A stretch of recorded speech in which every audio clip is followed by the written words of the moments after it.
So dia memerintahkan Haman untuk bina menara yang paling tinggi supaya dia dapat melihat Tuhan Musa tu. Okay, yang ni another story lah. Sebab civilization before kita sangat advance. Kita fikirlah, kita sekarang dah 2000 tahun setelah Nabi Isa. Since kita guna tahun Masihi, which kita refer dengan timeline Nabi Isa. Dan dah 2000 tahun ni, macam-macam yang kita kecapi. Apa yang membuat kita berfikir manusia zaman dulu terlalu dangkal beribu tahun tanpa membuat sebarang teknologi. Tapi tu cerita nantilah, nanti tak habis katanya. Okay, so sambung. Dekat timeline inilah yang berlaku Nabi Musa lawan semua ahli sihir Fir'aun. Okay, rasa cerita ni semua dah tahu. Disingkatkan cerita, Nabi Musa pun dia nak bawa Israel ni dan orang beriman ketika itu keluar dari bumi Mesir. Tapi sebelum keluar tu, orang-orang Yahudi diorang ambil emas-emas tuan diorang. Itu pun salah satu sebab kenapa mereka dikejar. Walaupun sebab utama adalah kerana ingin menghapuskan Bani Israel dan orang yang beriman masa tu, tapi kita tak boleh nafikan memang ada emas yang diambil. So seperti yang kita tahu juga, laut terbelah dan Fir'aun tenggelam. Ada yang mengatakan Ramses II adalah Fir'aun yang tenggelam tu. Tapi yang tu korang cari sendirilah ya. Bila lepas dari dikejar Fir'aun, maka Bani Israel pun berjalan menuju ke tanah yang dijanjikan, which is Palestin ni, yang didiami oleh bangsa ataupun suku Kanaan ketika tu lah. Dulu orang Palestin yang tak beriman, Bani Israel yang beriman. Sekarang ni dah terbalik dah. Bani Israel pula orang yang tak beriman, orang Palestin yang beriman.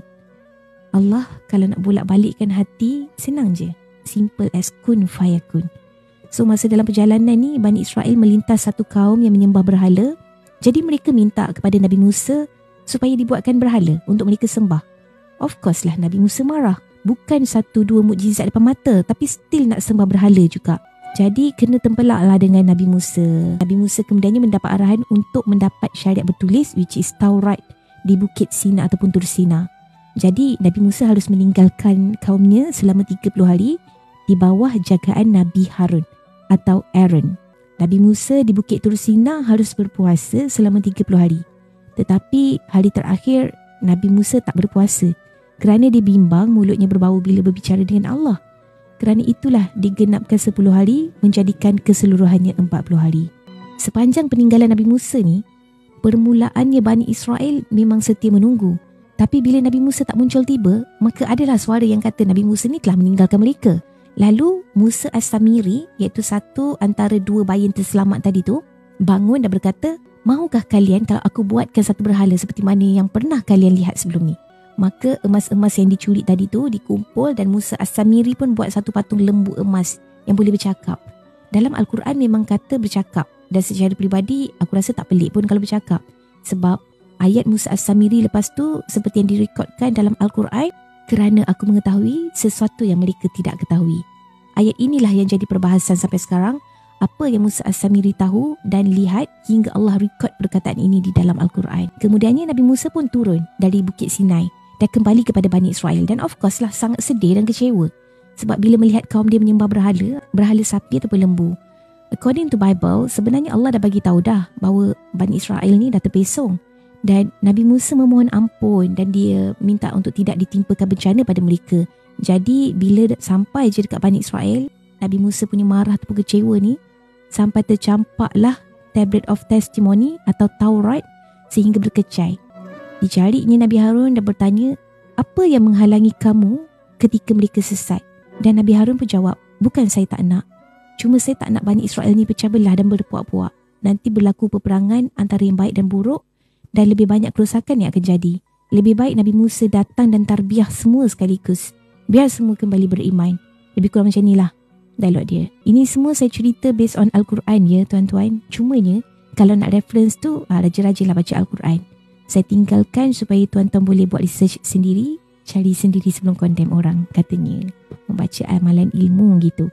Okay, long story short, Allah ampunkan Bani Israel dengan syarat supaya mereka tamatkan riwayat diri mereka sendiri. Siapa yang buat salah, so kena buat benda tu sebagai taubat. Dekat sini, korang jangan salah faham tau. Kenapa Allah bagi hukuman macam tu? Korang kena tahu the highest degree of sins is when you make other worship other than Allah. Dosa yang paling besar bila kita adakan sesuatu selain Allah. Sebab itu berat makna dan pujian-pujian zikir kepada Allah. Pahala yang besar dengan zikir-zikir memuji Allah. Sebab kita menafikan adanya Tuhan selain dari Allah. Kalau korang nak nafikan hukuman ini tidak adil, kena fair. Hukuman seppuku ini ada je dalam tradisi samurai Jepun. Demi maruah, Sepuku dilihat sebagai menebus kesalahan atau kekalahan demi mengembalikan maruah. Tapi yang tu korang kaji sendiri. Nanti kan jadi panjang lagi cerita ni. Okay, back to the story. Jadi setelah semua tu, As-Samiri pun dihalau keluar. Nabi Musa tanya dekat Musa As-Samiri ni, kenapa buat sembahan berhala patung lembu?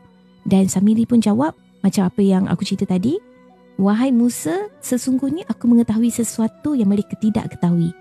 Dan rekod Musa As-Samiri ni memang lost, dah tak ada jejak. Ada tafsir mengatakan dia adalah Dajjal. Tapi tu nanti korang cek sendiri. Cuma food for thought, kalau dalam jemaah Nabi Musa dia dilihat sebagai liability, tetapi di jemaah musuh ataupun iblis, of course dia dilihat sebagai asset. Dan maybe, just maybe yang iblis ni takkan sia-siakan asset yang rare ni. Dan lepas tu Bani Israel pergi ke satu tempat yang Allah suruh bersama dengan Nabi Musa. Dekat sinilah berlakunya satu babak yang mereka meminta kepada Nabi Musa untuk melihat Allah. Lalu datanglah halilintar, panah habis semua, mati tak sempat nak buat apa-apa dah. Tapi Nabi Musa ni Nabi kan, dia meminta supaya mereka diampunkan dan diberi rahmat. Lalu Allah kabulkan permintaan Nabi Musa dan mereka semua dihidupkan semula. So korang boleh bayangkan tak betapa banyaknya nikmat yang Allah dah bagi dekat Bani Israel ni, mati hidup balik weh. Itu pun sekarang tak beriman. Sebab tu aku tak heran ada orang depan mata banyak gila bukti kiri kanan atas bawah, tapi still memilih untuk tidak beriman. Banyak lagi cerita tentang Bani Israel, hingga nak makan pun minta dekat Nabi Musa. Punyalah malas. Sampai diturunkan man dan salwa dari langit. Tu dia bahang dari langit weh.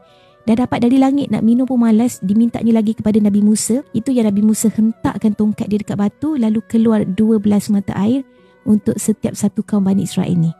Yelah, anak Nabi Yaakob kan ada 12 orang. Yusuf, Benyamin, Yahuda, Ruben, Levi. Yang lain tu korang search sendiri. Cuma sekarang ni yang ada pada zaman kita adalah dari generasi Benyamin dan Yahuda.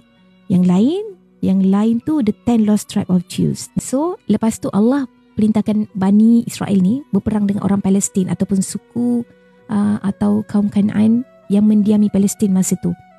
Jadi macam-macam alasan diorang bagi. Diorang cakap orang Palestin ni kuat-kuat dan mereka ni lemah. Macam-macam lah alasan dia.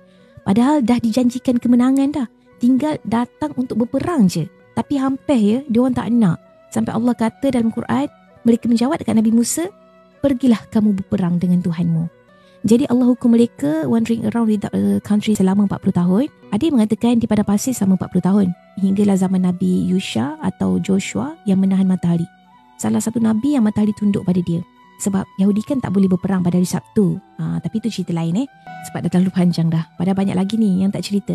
Pasal Nabi Yusha ataupun Joshua, Nabi Samson, Ezekiel, Talut, Jalut, panjang lagi nak sampai ke Nabi Sulaiman. Tapi kalau ada permintaan nanti aku sambung lah. Tapi mostly aku cerita ni adalah dari sudut pandang sejarah. Kalau korang nak berhukum tentang Wahabi ke Sunni ke kunut ke tak ke, tu korang sembah lah tempat lain. Dan aku sajalah nak ingatkan yang Al-Quran ni memang the first reference. Sebab memang mukjizat dan apa yang dikatakan Al-Quran itu benar. Sebab itu first rujukan kita adalah Quran. The most authentic one. Dan pegangan kita terhadap kitab-kitab yang lain kena berhati-hati. Selagi tak bercanggah dengan Al-Quran, kita terima. Yang bercanggah tu, of course, kena tolak. So, itu sahaja dulu buat sementara ni. Aku harap admin siarkan tulisan ni. Dari confession tentang cinta, curang, laki orang, bini orang. Sekali-sekala up lah cerita-cerita informasi macam ni kan. Tulisan Amin bukan nama sebenar.